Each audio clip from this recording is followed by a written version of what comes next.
In our first demonstration, we will be focusing on the muscles of the head as well as the muscles of the neck. The muscles of the head would include actions such as chewing, opening and closing the mandible, as well as in your neck, flexing of your neck, extension of your neck, and rotation of your neck. In this demonstration, I will be chewing a piece of gum to show the actions of the muscles in the head.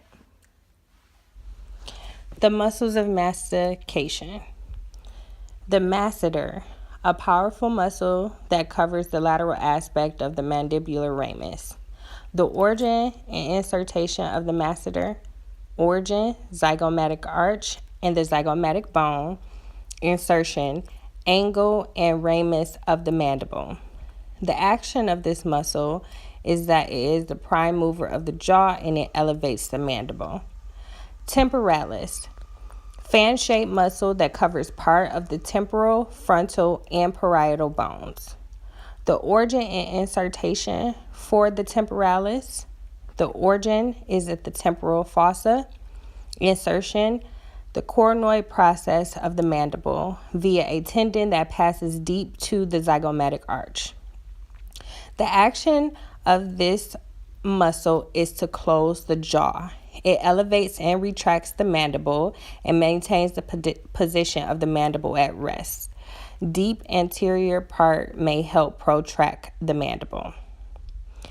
Medial pterygoid and lateral pterygoid. The medial pterygoid has an origin of the medial surface of the lateral pterygoid plate of the sphenoid bone, maxilla, and the palatine bone. The insertion of the medial pterygoid is the medial surface of the mandible near its ankle. The lateral pterygoid origin is at the greater wing of the lateral pterygoid plate of the sphenoid bone. The insertion is at the condylar process of the mandible and the capsule of the temporal mandibular joint. The medial pterygoid acts with the lateral pterygoid muscle to protract the mandible and promote side-to-side movement. It provides sliding. The lateral pterygoid provides forward sliding and side-to-side grinding movements of the lower teeth. All four of these muscles have a nerve supply at the trigeminal nerve. The last muscle that we will discuss is the buccinator. The buccinator's action is to compress the cheek and to keep food between grinding surface of the teeth during chewing. The nerve supply is at the facial nerve, cranial 5. The buccinator's origin is the molar region of the maxillar and mandibular, and its insertion is at the orbicularis oris. In our next demonstration, we will be focusing on the muscles that are in the neck. The muscles in the neck help with actions such as flexing of the neck, extension of the neck. This helps you shake your head yes and no, and it also helps with rotation of your neck. Sternocleidomastoid, two-headed muscle located deep to the platysma. The origin of this muscle is at the manubrium of the sternum and the medial portion of the clavicle. Insertion is at the mastoid process of the temporal bone and superior nuchal line of the occipital bone. The action of this muscle is that it flexes and laterally rotates the head. Simultaneously, contractions on both sides of the neck flexes. This muscle's nerve supply is at the accessory nerve, cranial nerve number 6, and the branches of the cervical spinal nerve, C2 and C3. Scalenes. This muscle is located more laterally than anteriorly on the neck, deep to the platysma and the cleomastoid. The origin of this muscle is at the transverse processes of the cervical vertebrae and anterolaterally on the first two ribs. This muscle's action is to elevate the first two ribs and flex and rotate the neck. Cervical spinal nerves is where this muscle's nerve supply is. Splenius capitis.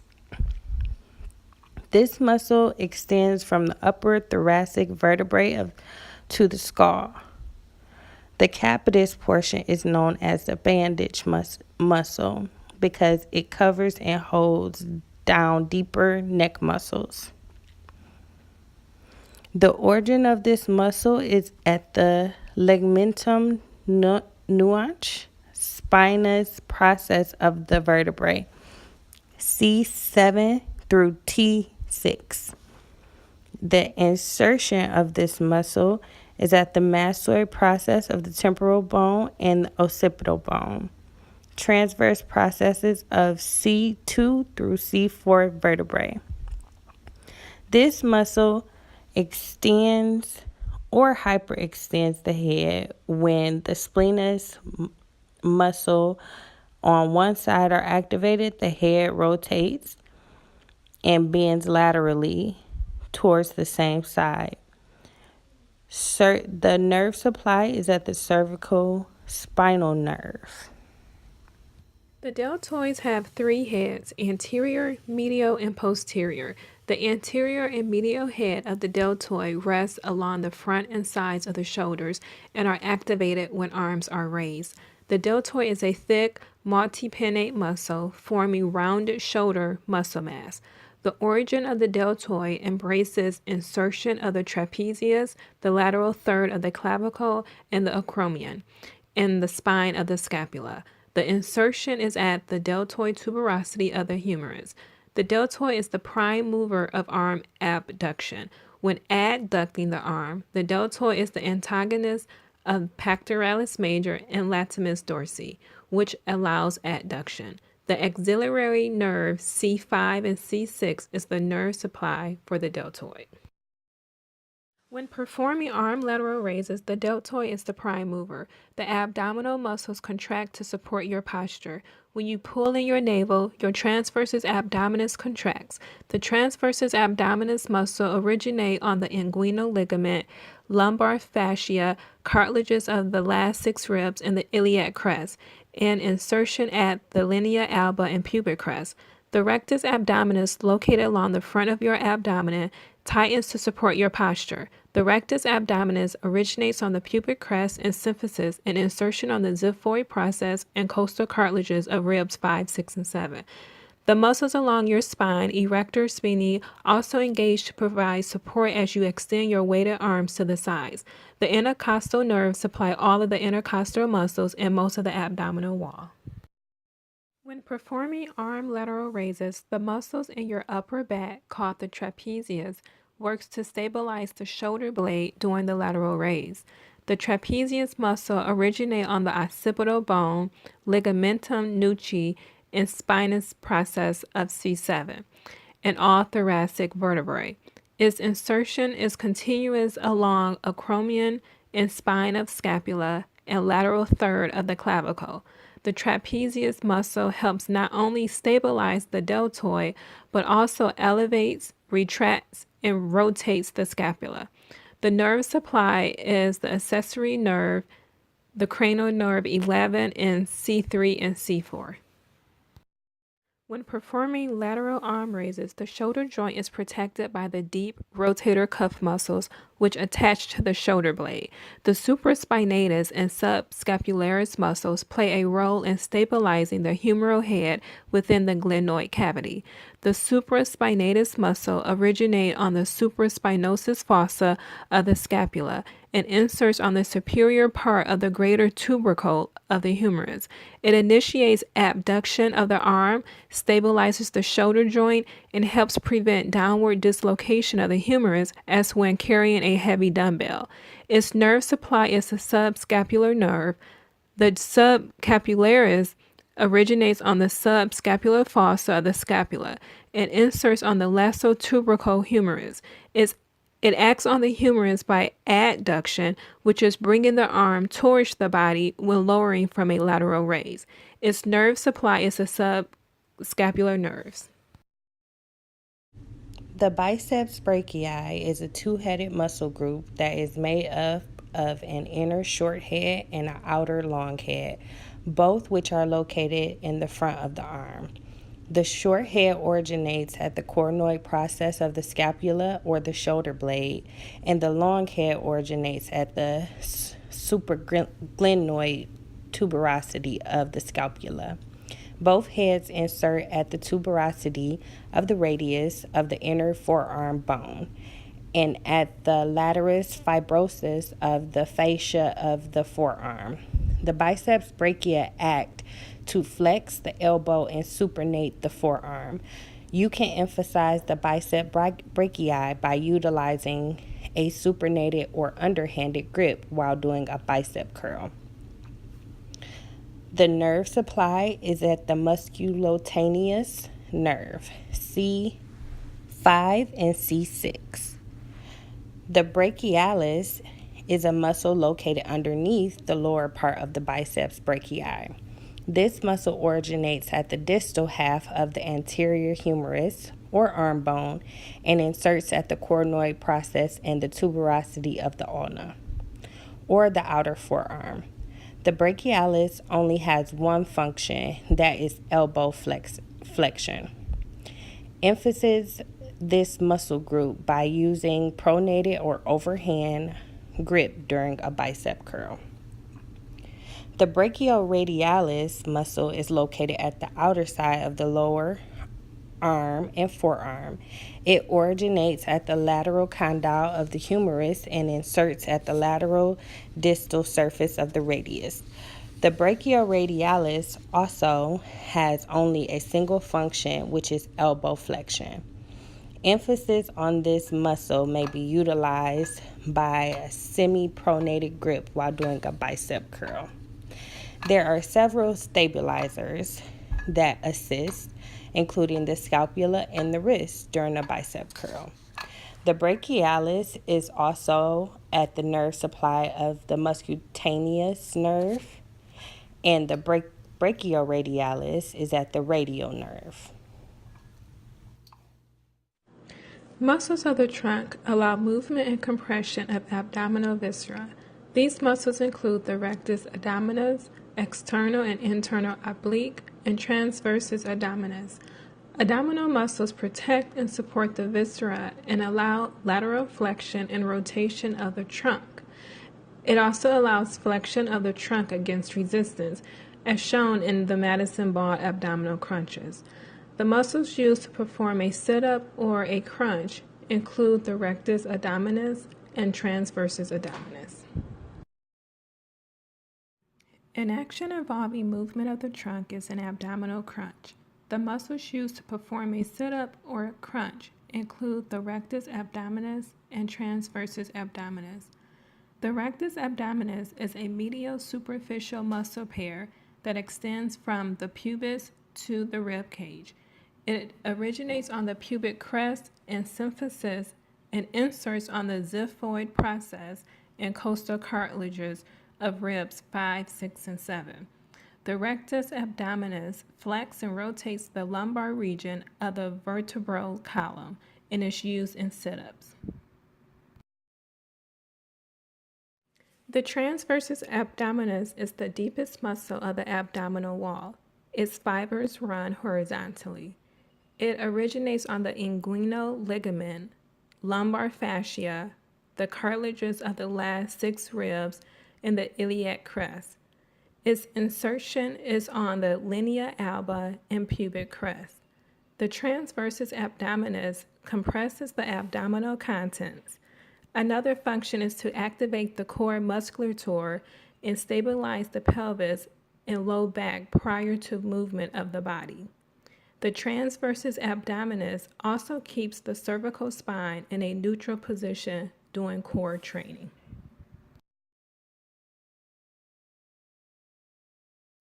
Movements of the thigh occurring at the hip joint are done largely by muscles anchored to the pelvic girdle. The hip joint is a ball and socket joint permitting flexion, extension, abduction, adduction, and rotation. The most important thigh flexors are the iliopsoas, the tensor fasciae latae, and the rectus femoris. The adductor muscles also assist. Thigh extension muscles include the hamstring muscles of the posterior thigh and the gluteus maximus. Thigh abduction muscles include the gluteus medius and minimus. Thigh adduction include the muscles of the medial thigh. Movements of the leg at the knee joint include flexion and extension. The quadriceps femoris is the sole knee extensor, and the hamstrings are the prime movers of knee flexion. An action involving movement of the thigh and leg is a squat, as shown in the video. When squatting, the eccentric or lowering phase involves hip flexion, knee flexion, and ankle dorsiflexion. The concentric or lifting phase involves hip extension, knee extension, and ankle plantar flexion. The targeted agonist muscles include the gluteus maximus, the rectus femoris, vastus lateralis, vastus medialis, and the vastus intermedius. The targeted synergist muscles include the bicep femoris, semitendinosus, the semimembranosus, erector spinae, adductor magnus, gastrocnemius, and the soleus. The targeted stabilizer muscles include the transversus abdominis, internal and external oblique, and the rectus abdominis. The first agonist muscle that I will go over is the gluteus maximus. The gluteus maximus is the largest and most superficial gluteus muscle. It forms the bulk of the buttock mass. It covers the ischiotuberosity only when standing, and when sitting, it moves superiorly, leaving the ischiotuberosity exposed in the subcutaneous position. Its origin is on the dorsal ilium, sacrum, and coccyx. Its insertion is on the gluteotuberosity of the femur and iliotibial tract. The gluteus maximus is the major extensor of the thigh. It is used most effectively when the thigh is flexed and force is necessary. The inferior gluteal nerve motor branches to the gluteus maximus. The second agonist muscle is the quadriceps femoris. The quadriceps femoris arises from 4 separate heads that form the flesh of the front and sides of the thigh. These heads include the rectus femoris, the vastus lateralis, vastus medialis, and the vastus intermedius.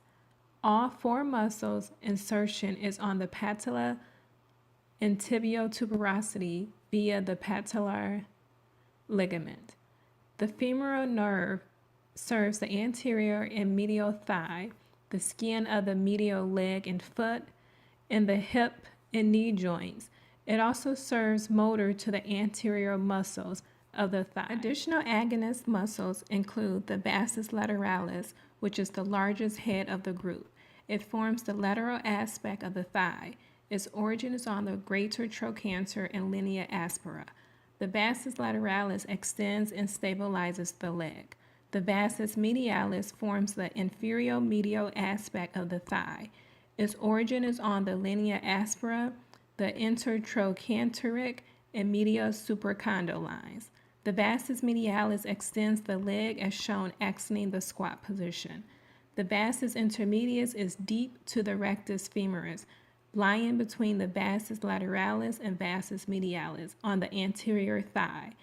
Its origin is the anterior and lateral surfaces of proximal femur shaft.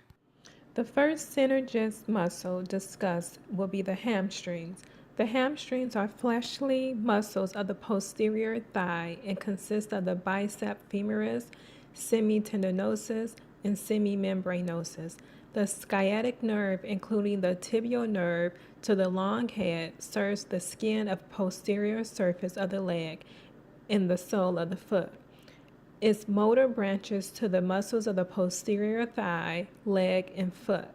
The sciatic nerve, including the common fibular, serves the skin of the anterior and lateral surface of the leg. The bicep femoris is the most lateral muscle of the group and arises from two heads. The long head origin is on the ischial-tuberosity, the linea aspera, the lateral supracondylar line, and the short head origin is on the distal femur. The bicep femoris extends the thigh, flexes the leg, and laterally rotates the leg. The semitendinosus lies medial to the biceps femoris and is a long, slender tendon. Its origin is on the ischial-tuberosity and insertion on the medial aspect of the upper tibial shaft. This muscle extends the thigh and flexes the leg, and along with the semimembranosus, it medially rotates the leg. The semimembranosus lies deep to the semitendinosus. Its origin is on the ischial-tuberosity and insertion on the medial condyle of the tibia. This muscle extends the thigh, flexes, and medially rotates the leg. As discussed earlier, the nerve supply is the sciatic nerve tibial nerve portion L5 to S2. Another synergist muscle is the erector spinae. It is the prime mover of back extension. It provides resistance that helps control action of bending forward at the waist and act as a powerful extensor to promote return to erect position. The adductor magnus is another synergist muscle. It is one of the three adductor muscles forming the medial aspect of the thigh. The adductor magnus is a triangular muscle with a broad insertion at the linea aspera, an adductor tubercle of the femur. It is a composite muscle that is part adductor and part hamstring in action. Its origin is on the ischial and pubic rami and ischial-tuberosity. The anterior part adducts and medially rotates and flexes the thigh. Another synergist muscle used while doing squats is the soleus. The soleus is a broad, flat muscle deep to the gastrocnemius on the posterior surface of the calf. Its origin is on the superior tibia, fibula, and the interosseous membrane. Its insertion and nerve supply is the same as the gastrocnemius. The soleus is also... The stabilizer muscles used while performing a squat includes the transversus abdominis, internal and external oblique, and the rectus abdominis. The transversus abdominis is the deepest muscle of the abdominal wall. Its fibers run horizontally, and it originates on the inguinal ligament, lumbar fascia, cartilages of the last 6 ribs, and the iliac crest. Its insertion is on the linea alba and pubic crest. The transversus abdominis compresses the abdominal contents and activates the core musculature to stabilize the pelvis and low back prior to movement of the body, as shown here while squatting. The transversus abdominis also keeps the cervical spine in a neutral position during core training. The intercostal nerves supply all of the intercostal muscles, the muscles and skin of the anterior lateral thorax, and most of the abdominal wall. The stabilizer muscles used while performing a squat includes the transversus abdominis, internal and external oblique, and the rectus abdominis. The transversus abdominis is the deepest muscle of the abdominal wall. Its fibers run horizontally, and it originates on the inguinal ligament, lumbar fascia, cartilages of the last 6 ribs, and the iliac crest. Its insertion is on the linea alba and pubic crest. The transversus abdominis compresses the abdominal contents and activates the core musculature to stabilize the pelvis and low back prior to movement of the body, as shown here while squatting. The transversus abdominis also keeps the cervical spine in a neutral position during core training. The intercostal nerves supply all of the intercostal muscles, the muscles and skin of the anterior lateral thorax, and most of the abdominal wall. The third stabilizer muscle used while squatting is the external oblique, as shown in the photo. The external oblique is the largest and most superficial. Its fibers run downward and medially. Its origin is by fleshy strips from the outer surfaces of the lower 8 ribs. Portions of it inserts into the linea alba, the pubic crest, and tubercle and iliac crest. When both pairs contract simultaneously, they flex the vertebral column and compress the abdominal wall and increases intra-abdominal pressure. When acting individually, it aids the muscles of the back in rotating the trunk and flexing laterally. The fourth and last stabilizer muscle used while squatting is the rectus abdominis. The rectus abdominis is a medial superficial muscle pair that extends from the pubis to the rib cage. It originates on the pubic crest and symphysis and insertion on the xiphoid process and costal cartilages of ribs 5, 6, and 7.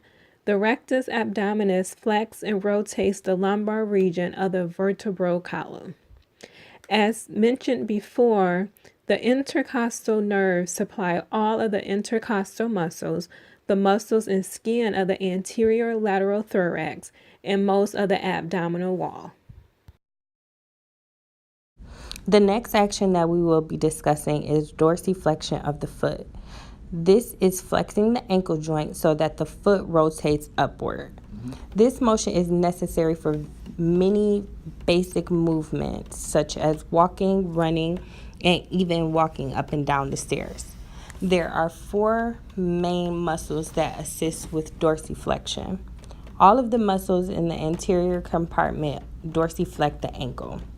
The first muscle is the tibialis anterior. The origin of this muscle is at the lateral condyle and the upper 2/3 of the tibial shaft.